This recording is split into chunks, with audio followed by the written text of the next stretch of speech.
Hello everyone, myself Dr. Rita Arora. Today I am with you with a new video in the series of Mission UGC NET.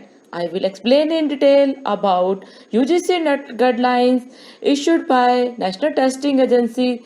I assure you, after viewing this video, you will have crystal clear knowledge about the NET exam. If you have not subscribed my channel yet, don't forget to subscribe my channel Rita Bajaj Arora to get more useful and wonderful videos coming shortly. Let's start. देखिए हम अब देखते हैं national testing agency द्वारा 2020 में net के exam के लिए क्या गाइडलाइंस इशू की गई हैं। यूजीसी नेट साल में 2 बार होता है, जून एंड दिसंबर में, और नेशनल टेस्टिंग एजेंसी जो है इस टेस्ट को कंडक्ट करती है। जनरली नेट के रिजल्ट की बात करें, नेट के एग्जाम का रिजल्ट जो है विद जैसे एग्जाम होता है उसके 1 महीने के अंदर डिक्लेयर कर दिया जाता है, और यूजीसी नेट सर्टिफिकेट के बेस पर कोई भी कैंडिडेट जो है जूनियर रिसर्च फेलोशिप के लिए और इंडिया के किसी भी रिप्यूटेड इंस्टीट्यूट में असिस्टेंट प्रोफेसरशिप की जॉब के लिए अप्लाई कर सकता है।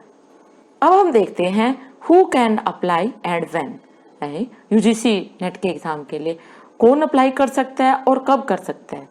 नेशनल टेस्टिंग एजेंसी की गाइडलाइंस के अनुसार candidates who have completed master degree, यानी जिसको पीजी डिग्री कंप्लीट कर ली है या फिर पीजी डिग्री कंप्लीट कर रहा है और पीजी डिग्री कंप्लीट करने के लास्ट ईयर में है, इवन जो पीजी डिग्री के लिए इनरोल्ड है वो भी अपने यूजीसी के नेट एग्जाम के लिए अप्लाई कर सकता है।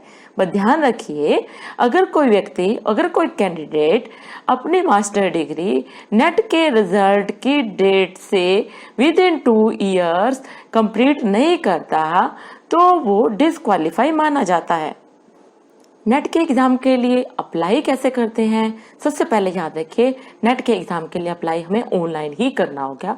ऑनलाइन एप्लीकेशन फॉर्म हमारे नेशनल टेस्टिंग एजेंसी की वेबसाइट पर अवेलेबल है। मैंने वेबसाइट का नाम यहाँ बता दिया है, तो आपको इस वेबसाइट पर जाकर अपना फॉर्म अप्लाई करना होगा। जैसे ही नेशनल टेस्टिंग एजेंसी इस एग्जाम की डेट डिक्लेयर करती है, तो अप्लाई करने के लिए क्या करेंगे हमें ये 4 स्टेप फॉलो करने होंगे। ऑनलाइन रजिस्ट्रेशन करना होगा, साइट पर जाकर एप्लीकेशन फॉर्म भरना होगा, कुछ इमेजेस स्कैन करके आपको अपलोड करने के लिए बोला जाएगा, आपको अपलोड करना होगा, और एप्लीकेशन फी भी आपको ऑनलाइन पे करनी होगी। आप ये सारे स्टेप्स एक बार इकट्ठे ही कर सकते हैं और एक एक करके भी कभी भी कर सकते हैं, परंतु आपको लास्ट डेट से पहले इस फॉर्म को फिल करना होगा। ध्यान रखिए, students can submit only 1 application form, और दूसरा किसी अदर मोड में एप्लीकेशन फॉर्म एक्सेप्ट नहीं किया जाता है। फॉर्म भरते समय आपको कुछ सावधानियां रखनी होगी, ध्यान रखना होगा, कुछ बातों को फॉलो करना होगा। जैसे आपने इंफॉर्मेशन बुलेटिन में जो भी इंस्ट्रक्शन दी हुई है उसको फॉलो करना होगा। एनटी की वेबसाइट पर जाकर डिफरेंट इंफॉर्मेशन को आप देख सकते हैं और उसको फॉलो कर सकते हैं। इसके बाद जैसे ही आप ऑनलाइन अप्लाई करेंगे, रजिस्ट्रेशन करेंगे, तो आपका एक एप्लीकेशन नंबर जनरेट हो जाएगा, उसे आपने नोट डाउन कर लेना है। उसके बाद जैसे ही आप एप्लीकेशन यूजीसी एग्जाम के लिए अप्लाई करते हैं, तो हमारे पास एप्लीकेशन कंप्लीट होने के बाद उसे हमने डाउनलोड कर लेना है, सेव कर लेना है, और कंफर्मेशन पेज की प्रिंटेड कॉपीज निकाल लेनी है। ये सब तभी कर सकते हैं जब आपने फीस भी पे कर दी है, और इन कॉपीज को निकालकर, कंफर्मेशन पेज को निकालकर, और अपना जो फॉर्म भरा है उसका भी आप स्क्रीनशॉट ले लीजिए, उसको लेकर उसकी कॉपीज निकाल लीजिए और फ्यूचर रेफरेंस के लिए उसे सेफ रख लीजिए। ये बात अच्छे से याद रख लें, जब भी एप्लीकेशन फॉर्म भरें अपने पर्टिकुलर ध्यान से भरें। आपने पर्टिकुलर जैसे भरे उसमें चेंज करने, जब आप सबमिट कर देते हैं इसमें चेंज करने की कोई परमिशन नहीं होगी। अगर आपसे गलत भरा गया, किसी भी सर्कमस्टांसिस में आपको यूजीसी अलो नहीं करेगा कि आपने गलत इन्फॉर्मेशन दी, आपने नेट क्वालिफाई कर लिया, आपके उस इन्फॉर्मेशन के बेस पे आपको डिसक्वालीफाई किया गया है, तो आपकी रिक्वेस्ट मानी नहीं जाएगी। तो इसलिए ध्यान रखिए, जो भी पर्टिकुलर भरे ध्यान से भरें। इसके साथ साथ आपने जो भी ईमेल एड्रेस दिया है, मोबाइल नंबर दिया है, आपको कोई एप्लीकेशन फॉर्म में आपको देना होगा, तो आपको ध्यान रखें वो आपका अपना हो, वैलिड हो, क्योंकि जो हमारी नेशनल टेस्टिंग एजेंसी है आपके साथ जो भी इंफॉर्मेशन शेयर करेगी, जो भी कम्युनिकेट करेगी, आपको ईमेल आईडी से और या मोबाइल नंबर का जो आपने दिया हुआ है उस पर एसएमएस करके करेगी। आप हमेशा ये ध्यान रखिए, जब आपने यूजीसी नेट एग्जाम के लिए अप्लाई कर दिया है तो आप बीच बीच में नेशनल टेस्टिंग एजेंसी की वेबसाइट पर विजिट करते रहें और अपनी ईमेल चेक करते रहें, लेटेस्ट अपडेट को रेगुलरली चेक करते रहें, एसएमएस को चेक करते रहें, क्योंकि हमारे नेशनल टेस्टिंग एजेंसी आपको समय समय पर कुछ इन्फॉर्मेशन भी दे सकती है। तो इन इन्फॉर्मेशन के लिए हमें अपने ईमेल, अपने एसएमएस और नेशनल टेस्टिंग एजेंसी की वेबसाइट को विजिट करना होगा। एक बात और ध्यान रखने की है कि कैंडिडेट को एक चांस दिया जाता है एप्लीकेशन फॉर्म में कुछ पर्टिकुलर्स को एडिट करने के लिए। वो हमारी जो नेशनल टेस्टिंग एजेंसी कुछ टाइम के लिए ओपन करेगी करेक्शन फैसिलिटी के लिए, पर ध्यान रखिए सारे पर्टिकुलर्स को एडिट नहीं करने देगी। तो आपकी कोशिश ये होनी चाहिए कोई भी एप्लीकेशन में पर्टिकुलर आपने फिल किया है वो आपका गलत ना हो, कोशिश कीजिए सारी इंफॉर्मेशन ठीक होनी चाहिए।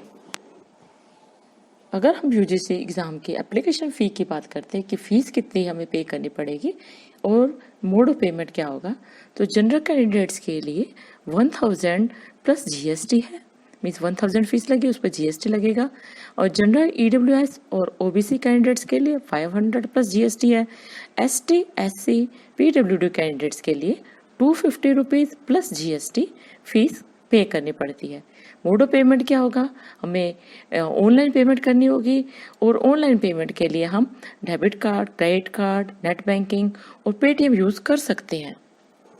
नेक्स्ट हम देखते हैं हमारे एग्ज़ाम के टाइमिंग क्या होते हैं और हमारा मोड ऑफ एग्ज़ाम कैसा होता है। हमारा ये एग्ज़ाम 2 शिफ्ट में होता है। फर्स्ट शिफ्ट का टाइमिंग होता है 9:30 AM टू 12:30 PM और सेकंड शिफ्ट का टाइम होता है 2:30 PM टू 5:30 PM।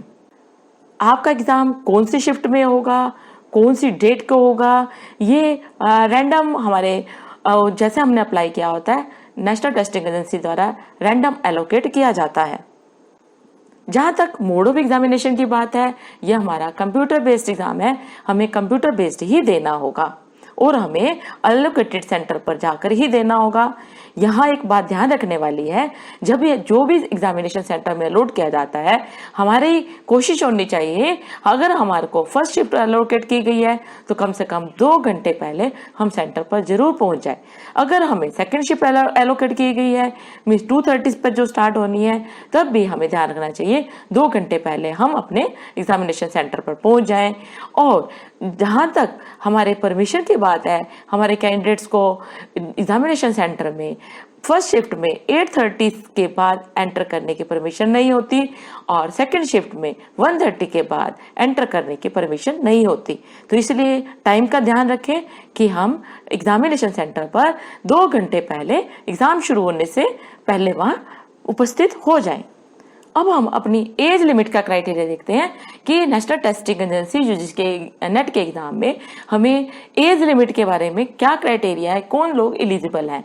तो हम देखते हैं अगर हम जूनियर रिसर्च फेलोशिप के लिए अप्लाई कर रहे हैं, जेआरएफ के लिए अप्लाई कर रहे हैं, तो हमारे अप्लाइंग फॉर एग्जाम के लिए हमारी एज लिमिट है 30 ईयर्स। और अगर हम असिस्टेंट प्रोफेसर के लिए अप्लाई कर रहे हैं तो हमारे एग्जाम के लिए अप्लाई करने के लिए कोई अपर एज लिमिट नहीं है।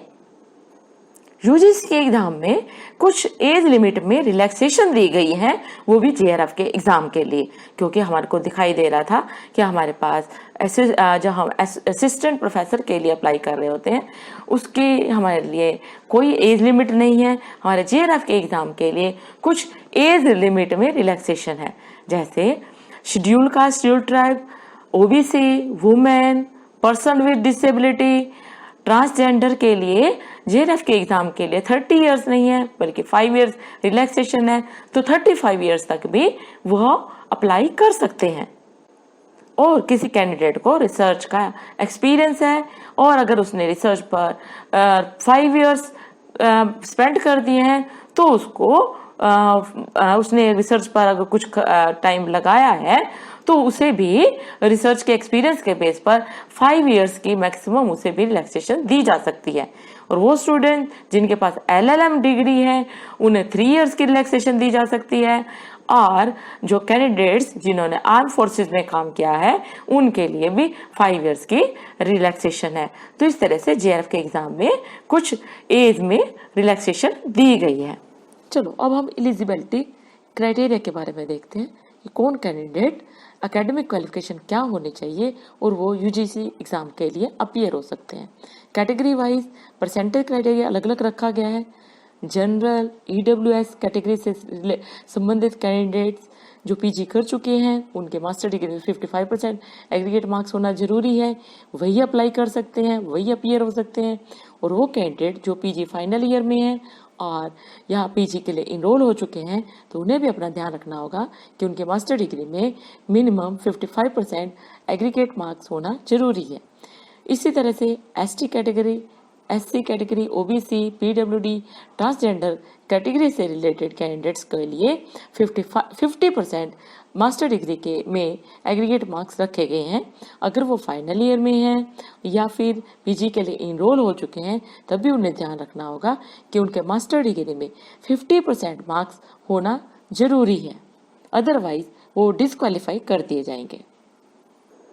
UGC नेट 2020 के एग्जाम पैटर्न की अगर हम बात करें तो नेशनल टेस्टिंग एजेंसी की इंफॉर्मेशन के हिसाब से ये पेपर अब हमारा 3 ना होकर पेपर 2 होंगे, पेपर 1, पेपर 2, बट पेपर 1 और 2 में कोई ब्रेक नहीं होगा। पेपर 1 की बात आती है तो पेपर 1 में 50 क्वेश्चन होंगे, ऑल विल बी कंपल्सरी, और हर क्वेश्चन 2 मार्क्स का होगा। तो इस तरह से ये हमारे पास टोटल मार्क्स हो जाएंगे 100 फर्स्ट पेपर के लिए, और फर्स्ट पेपर की ड्यूरेशन होगी 1 आवर।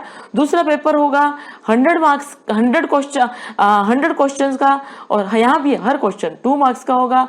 टोटल मार्क्स होंगे 200, जिसके लिए टाइम होगा 2 आवर्स। इस तरह से दोनों पेपर्स को मिलाकर हमारे टोटल क्वेश्चन होंगे 150, टोटल मार्क्स होंगे 300, और जो ड्यूरेशन रहेगी वो 3 आवर्स रहेगी। जो ये क्वेश्चन पेपर होगा वो इंग्लिश और हिंदी मीडियम दोनों में ही अवेलेबल होगा। और जहां तक हमारे इनकरेक्ट आंसर की बात है या अनआंसर्ड की बात है, या कई बार क्वेश्चन हम मार्क फॉर रिव्यू मार्क करके छोड़ देते हैं, बाद में हम रिव्यू नहीं कर पाते, तो ऐसे क्वेश्चन के लिए 0 मार्क दिया जाएगा। कहने का अर्थ यह है कि हमारे UGC नेट के एग्जाम में कोई नेगेटिव मार्किंग नहीं।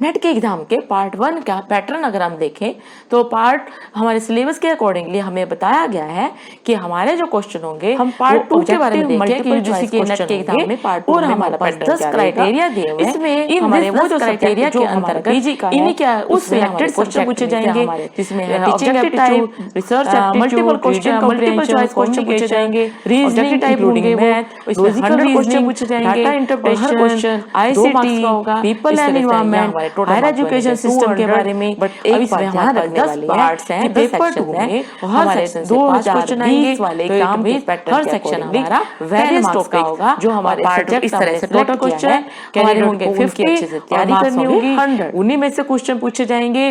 और ये टॉपिक जो है वो हमारे बैचलर्स और मास्टर लेवल सिलेबस में से होते हैं।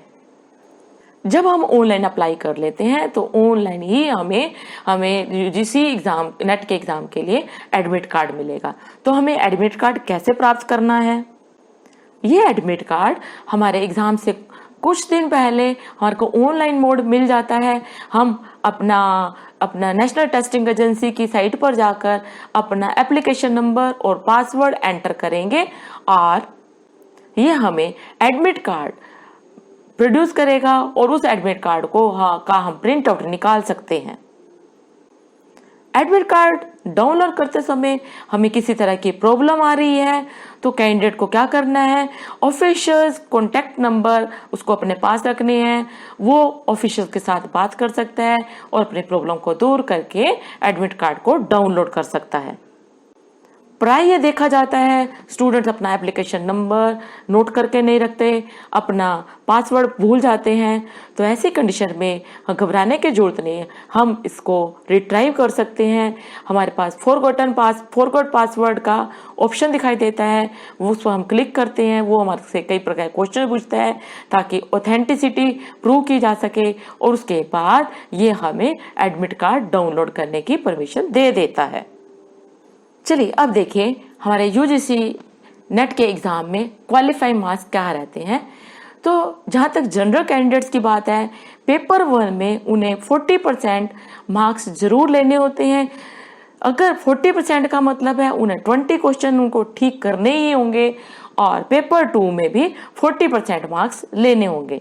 जहाँ तक OBC, NCL, PWD, ST, SC candidates की बात है, उनको पेपर 1 में 35% मार्क्स लेने होंगे और पेपर 2 में 35% मार्क्स लेने होंगे, तभी वो यूजीसी नेट एग्जाम में क्वालिफाई करेंगे। क्वालिफाई करने के बाद उनकी मेरिट बनेगी, मेरिट में वो कहाँ स्टैंड करेंगे अलग बात है। अगर उनके पेपर 1 में 40% नहीं है, पेपर 2 में 40% नहीं है जनरल कैंडिडेट के केस में, तो वो क्वालिफाइड माने ही नहीं जाएंगे। और उसके बाद ऐसी ही दूसरी कैटेगरी जो बाकी कैटेगरीज हैं, उनके अगर पेपर 1 में 35% मार्क्स नहीं है और सेकंड पेपर में भी 35% मार्क्स नहीं है, तो वो क्वालिफाइड भी नहीं माने जाते। अब हम देखते हैं हमारे नेट एग्जाम में सिलेक्शन प्रोसीजर क्या रहता है।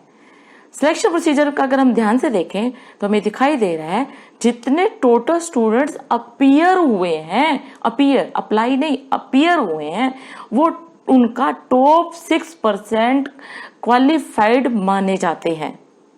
और फिर सब्जेक्ट वाइज और कैटेगरी वाइज मेरिट लिस्ट तैयार की जाती है उन top 6% of total students who have appeared. उसके बाद सब्जेक्ट वाइज और कैटेगरी वाइज हम कट ऑफ देख सकते हैं। कट ऑफ आती है कि कहाँ तक किस सब्जेक्ट के कैंडिडेट्स को लिया गया है जिन्होंने क्वालिफाई किया है, और कि कैटेगरी वाइज कट ऑफ क्या गई है वो हमें देखना होगा। हर कैटेगरी में और हर सब्जेक्ट में टॉप 15% को सिलेक्ट किया जाता है और असिस्टेंट प्रोफेसर की पोजीशन के लिए उन्हें एलिजिबल डिक्लेयर किया जाता है। यूजीसी नेट एग्जाम का रिजल्ट कब डिक्लेयर होता है, तो हमारे नेशनल टेस्टिंग एजेंसी जो है, जहां हमारे एग्जाम, क्योंकि एग्जाम एक शिफ्ट की जगह 2 शिफ्ट के साथ साथ कई दिन चलते हैं, क्योंकि काफ़ी कैंडिडेट्स इसके लिए अप्लाई करते हैं, तो जब हमारे एग्ज़ाम कंप्लीट हो जाते हैं और उसकी आंसर की भी रिलीज़ कर दी जाती है ताकि कोई भी कैंडिडेट जो है अपने आंसर को टैली कर सके। अगर कहीं उसे कंप्लेंट है या उसका ऑब्जेक्शन है, वो अपना ऑब्जेक्शन रेज कर सके। तो इसके बाद मीन्स एग्ज़ाम कंप्लीशन और आंसर की रिलीज़ के बाद विद इन नेक्स्ट मंथ हमारे यूजीसी नेट एग्ज़ाम का रिजल्ट डिक्लेयर कर दिया जाता है। कैंडिडेट अपना रिजल्ट कैसे दे सकते हैं, नेट का रिजल्ट कैसे देख सकते हैं? अपना result online national testing agency की साइट पर जाकर अपना रोल नंबर और अपना डेट ऑफ बर्थ हमारे रिजल्ट वाले उसमें एंटर करके जहाँ रिजल्ट डिक्लेयर हुआ है, तो वहाँ हर स्टूडेंट जो है अपना रिजल्ट चेक कर सकता है। किसी भी कैंडिडेट ने अपने यूजीसी नेट एग्जाम में कितने मार्क्स लिए, तो उसका एक स्कोर कार्ड हमारे रिजल्ट के बाद रिलीज किया जाता है। हर स्टूडेंट अपना स्कोर कार्ड दे सकता है। उस स्कोर कार्ड में क्या दिया होता है, क्या डिटेल होती है? कैंडिडेट का नाम, कोर्स का नाम, उसके हॉल टिकट नंबर, उसके टोटल मार्क्स, उसने पेपर 1 में कितने मार्क्स सिक्योर किए, पेपर 2 में कितने सिक्योर किए, रैंक क्या सिक्योर किया और उसकी परसेंटेज क्या है। तो इस तरह से अपना वो स्कोर कार्ड भी देख सकता है। जो students UGC net exam qualify कर लेते हैं और मेरिट लिस्ट में हर सब्जेक्ट के हिसाब से अगर मेरिट लिस्ट में उसका नाम आया हुआ है, जिस सब्जेक्ट में उसने एग्जाम में अपीयर हुआ है, तो उसे नेशनल टेस्टिंग एजेंसी जो है कुछ ही दिन में जैसे ही रिजल्ट डिक्लेयर होता है उसको एक ई सर्टिफिकेट इशू करती है। ये ई सर्टिफिकेट में ऑथेंटिक डिजिटल सिग्नेचर होते हैं, इसलिए ये हमारी ऑथेंटिक डिजिटल कॉपी होती है जो यूजीसी द्वारा अप्रूव होती है, और कैंडिडेट इस डिजिटल कॉपी का प्रिंट आउट ले सकता है और वो अपने उसके हिसाब से नेट एग्जाम के लिए उसके लिए एक सर्टिफिकेट का काम करता है। इसमें उसके लिए क्लियर होगा कि उसने जेआरएफ एंड असिस्टेंट प्रोफेसर का अवार्ड मिला है, का सर्टिफिकेट मिला है, या ओनली असिस्टेंट प्रोफेसर के लिए सर्टिफिकेट मिला है। तो इस तरह से यूजीसी नेट एग्जाम का ई सर्टिफिकेट उन कैंडिडेट्स को इशू किया जाता है जिन्होंने मेरिट में स्थान प्राप्त किया है। जनरली यूजीसी नेट सर्टिफिकेट के बारे में स्टूडेंट्स पूछते हैं कि ये सर्टिफिकेट कितने टाइम के लिए वैलिड है। चलो देखते हैं वैलिडिटी पीरियड कितना है। तो हम देखें, अगर सर्टिफिकेट हमारा junior research fellowship and assistant professor के लिए हमारे को इशू किया गया है, अगर हमारा पर्पज जेआरएफ लेना है, जूनियर रिसर्च फेलोशिप लेना है, तो ध्यान रखें जिस दिन से ये सर्टिफिकेट इशू किया गया है उस पर जो हमारी डेट लिखी हुई है, डेट ऑफ इशू, तो 3 ईयर्स के लिए वैलिड होता है। ऐसे ही junior research fellowship and assistant professor के लिए हमें सर्टिफिकेट इशू किया गया है, और हम देखते हैं असिस्टेंट प्रोफेसर हमारा पर्पस है तो ये हमारा सर्टिफिकेट लाइफ टाइम के लिए वैलिड है। इसी तरह से अगर किसी कैंडिडेट को केवल असिस्टेंट प्रोफेसर के लिए इशू किया गया सर्टिफिकेट, तो वो अपना पर्पस असिस्टेंट प्रोफेसर के लिए जॉब के लिए अगर रखता है तो ये सर्टिफिकेट लाइफ टाइम के लिए वैलिड होता है। तो इट मीन्स जेआरएफ वाला सर्टिफिकेट जेआरएफ के लिए 3 इयर्स के लिए वैलिड है, और हमारा असिस्टेंट प्रोफेसर के लिए जो हमें सर्टिफिकेट मिला है वो हमारा लाइफ टाइम के लिए वैलिड है। चलिए हम देखते हैं यूजीसी नेट एग्जाम की जब हम तैयारी कर रहे होते हैं तो हमें किन बातों को ध्यान में रखना होगा। कुछ टिप्स देना चाह रही हूँ मैं। जैसे सबसे पहले जब भी आप तैयारी करने लगे आप अपना सिलेबस चेक कर लें, एग्जाम पैटर्न चेक कर लें, मार्किंग स्कीम चेक कर लें जो हमारे नेशनल टेस्टिंग एजेंसी ने हमारे को इशू की है। उसके बाद जब भी आप एग्जाम की तैयारी करने लगे ध्यान रखें आपके पास तभी टाइम रिवीजन के लिए बचेगा आप जल्दी ही तैयारी शुरू कर रहे हैं। जब भी आप तैयारी कर रहे हैं नोट्स बनाइए और हर रोज उन नोट्स को पढ़िए, अपने मेमोरी को फ्रेश रखिए। रिवीजन के लिए आप कार्ड्स बना सकते हैं, उन कार्ड्स पर आपने इम्पोर्टेंट टॉपिक्स को लिख सकते हैं, इम्पोर्टेंट पॉइंट्स को लिख सकते हैं, और जो भी टॉपिक आपने स्टडी किए हैं उनको याद करने की कोशिश कीजिए। ऑलवेज रिमेंबर, जो भी एक्सपर्ट द्वारा स्टडी मटेरियल रिकमेंड किया जा रहा है या उन स्टूडेंट जिन्होंने क्वालिफाई किया हुआ एग्जाम उनके द्वारा कोई रिकमेंड किया जा रहा है, हम उनको भी स्टडी करें। प्रीवियस ईयर के क्वेश्चन पेपर को सोल्व करें, सैंपल पेपर्स को सोल्व करें। इससे हमें क्वेश्चन किस तरह के आने वाले हैं, हमें क्वेश्चंस के ट्रेंड्स का आइडिया मिल जाएगा। तो इस प्रकार आप यूजीसी नेट एग्जाम की तैयारी कर सकते हैं। सो you have got crystal clear guidelines issued by National Testing Agency for UGC NET 2020. I hope now you will be feeling relaxed and comfortable about NET exam. मैं इसी तरह आपको नेट के एग्जाम के लिए टिप्स, ट्रिक्स, स्ट्रेटजी और guidelines देती रहूंगी, और आप मेरे चैनल पे जुड़े रहिए। मेरी आज की कोट याद रखिए, लक्ष्य को हर हाल में पाना है, लक्ष्य को हर हाल में पाना है। इस बार नेट मेरिट लिस्ट में हमें जरूर आना है। मैं जल्दी ही मिलूंगी नेक्स्ट वीडियो में नेट एग्जाम के मटेरियल के साथ। Thank you, thanks a lot, have a nice day.